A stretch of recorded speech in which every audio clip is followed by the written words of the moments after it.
BPKH. Ya, jadi sekitar nanti 49. Ini luar biasa. Jadi kalau non sewu yang berangkat haji tahun ini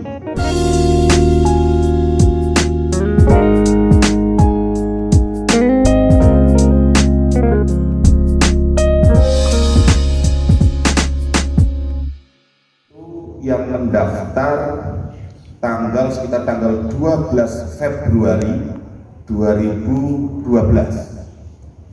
karena kemarin yang terakhir itu 11 Februari, jadi itu yang mendaftar. Ini teman-teman itu menghitung kalau pendaftaran awal itu 25 juta, dalam waktu kurun sampai tahun 2023 ya 10 tahun atau 11 tahun lah. Kalau itu masuk deposito katanya ya bunganya, kalau bicara bunga ini tadi nilai manfaat karena syariah ya itu sekitar 16 juta. Berarti kan ada hampir sekitar 24 juta ya nilai manfaat ya. Oleh karena itu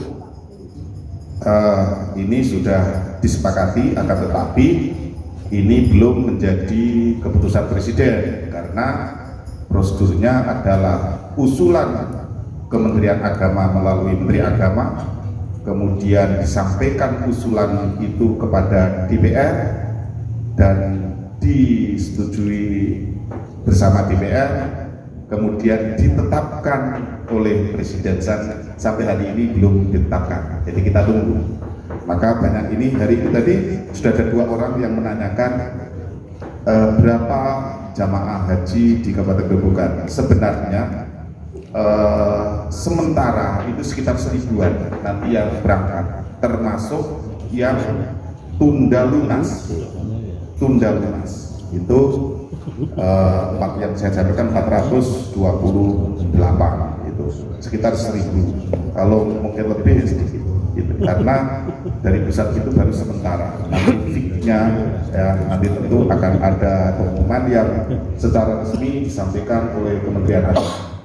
Ini yang berkaitan yang dengan haji ya, jadi ini belum ada karena kesepakatan antara pemerintah dengan Kementerian Agama dengan DPR sudah disepakati angka itu, menunggu keputusan Presiden.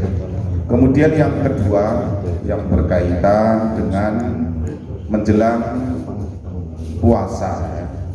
Tentu di Kementerian Agama sangat berharap Kamtibmas itu terjaga yang berkaitan dengan ibadah, karena di situ nanti ada, kalau malam ada tarawih, ada tadarus, bahkan kalau malam fajar sekitar jam 3:30 mungkin ya, itu kadang-kadang juga ada tarhibnya. Ini supaya kami juga berharap masyarakat di Kabupaten Grobogan ini bisa beribadah dengan tenang. Dan sebenarnya kalau kita bicara tentang pengeras suara yang kemarin menjadi polemik, itu karena Pak Menteri berpikir bahwa tidak setiap di lingkungan masyarakat beragama itu memiliki tipe atau karakter masyarakat beragama yang sama, kira-kira begitu.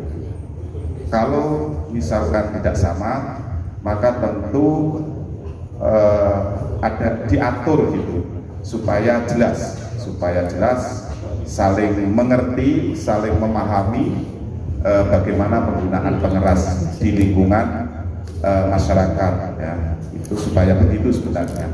Akan tetapi digoreng-goreng gitu, akhirnya ya rame begitu.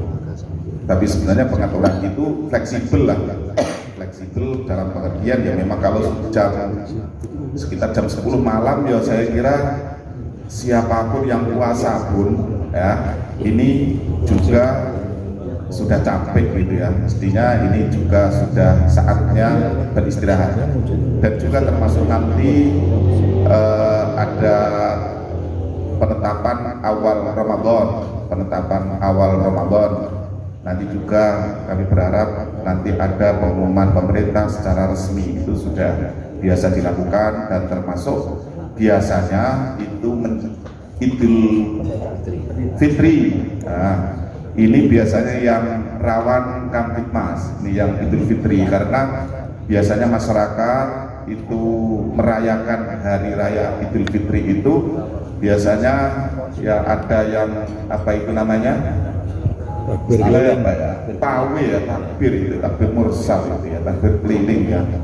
Ya, meskipun ini belum ada arahan dari Kementerian Agama RI, ya intinya supaya itu nanti bisa berjalan dengan baik, dan khususnya tentu sebagaimana yang biasa dilakukan kerjasama antara Kementerian Agama dan juga tokoh-tokoh agama untuk ikut menjadikan bulan Ramadan nanti semua masyarakat bisa menjalankan ibadah dengan tenang. Mungkin itu sedikit harapan kami, dua hal. Yang pertama,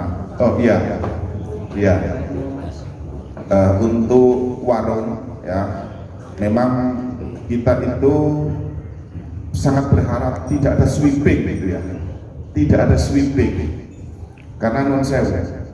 Kalau misalkan warung ya mungkin yang biasa di sini kan, kalau saya dari Gubuk itu ditutup ya, ditutup dalam pengertian apa ya, tidak semata-mata itu karena bentuk penghargaan terhadap orang yang sedang melaksanakan ibadah. Dan juga saya berharap juga biasanya masalah apa itu namanya keramaian, bukan keramaian ya, misalkan ada karaoke dan lain sebagainya lah, itu sudah saya tahu di Kabupaten Grobogan ini juga dibatasi begitu.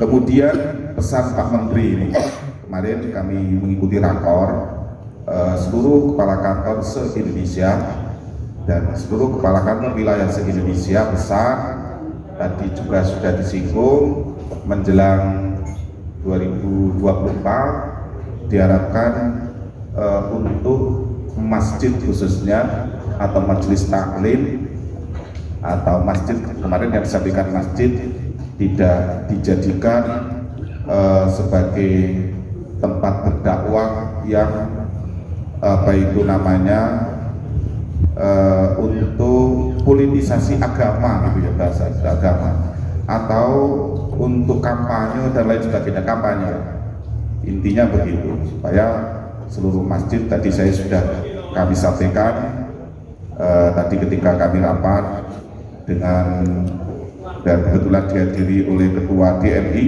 Dewan Masjid Indonesia tadi juga rawuh, masjid tidak dijadikan tempat berdakwah, akan tetapi materinya adalah tentang politisasi agama, atau dalam hal ini mungkin yang paling tepat ya tidak digunakan untuk kampanye lah, kira-kira begitu. Itu memang karena ini untuk menjaga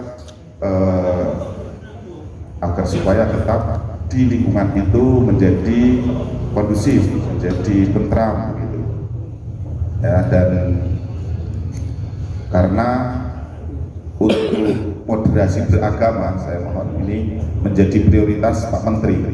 Jadi kerukunan antar umat beragama ini menjadi apa itu namanya prioritas utama, sehingga tahun 2023 ini menjadi tahun kerukunan di apa itu namanya untuk masjid Indonesia. Jadi saya diharapkan sehingga kalau ada persoalan-persoalan keagamaan, baik itu di intern umat beragama atau antar umat beragama, supaya bisa diminimalisir. Dan saya yakin di kepolisian inilah yang paling memiliki otoritas ya, tentang bagaimana ketertiban masyarakat, khususnya tadi pemahaman. Dan nanti juga tadi juga ada dari Kejaksaan juga rawuh, dari Polres juga rawuh, dari elemen pemerintah yang berkaitan dengan apa itu namanya pemahaman keagamaan yang ada hubungan keagamaan juga sama Samirau, sehingga harapan kami Kabupaten Grobogan ini bisa aman, terang, damai, ya, itulah harapan kami. Terima kasih. Kurang lebihnya kami mohon maaf. Assalamualaikum warahmatullahi wabarakatuh. Waalaikumsalam warahmatullahi wabarakatuh.